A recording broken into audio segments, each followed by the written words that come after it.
धार्मिक कृतीविषयीच्या या भागामध्ये आज आपण पाहणार आहोत देवाला फुले कशी वाहावीत यासंबंधी। आणि त्यासाठी आपण पाहूया एक चित्रफित। देवतेला फूल वाहताना नेहमी देवतेच्या चरणांवर वाहावे। फुलाचा देठ देवतेकडे व तुरा आपल्या दिशेने येईल अशा पद्धतीने फूल वाहावे।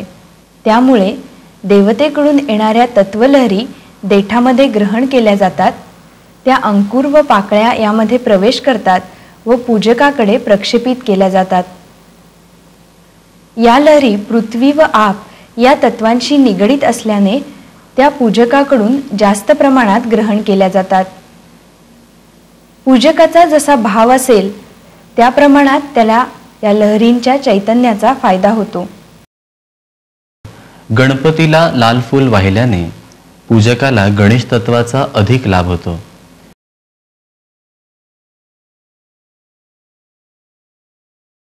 शिवाला पांढरे फूल वाहिल्याने शिवतत्वाचा लाभ होतो। लक्ष्मीला गुलाब व श्रीकृष्णाला कुंदाची फुले वाहतात। तुळस, झेंडू, केवडा, गुलाब यासारख्या फुलांचा सूक्ष्म मिश्रगंध दरवळत असेल तर गुरुतत्व आपल्यासाठी धावून आले आहे हे ओळखावे। बऱ्याचदा आपल्याकडे कोणत्या देवतेला कोणतं फूल आवडतं अशा दृष्टिकोनातून कोणत्या देवाला कोणतं फूल वाहायचं हे सांगितलं जातं। गणपतीला लाल फूल आवडतं, शंकराला बेल आवडतो, विष्णूला तुळस आवडते, अशा दृष्टीने सांगितलं जातं।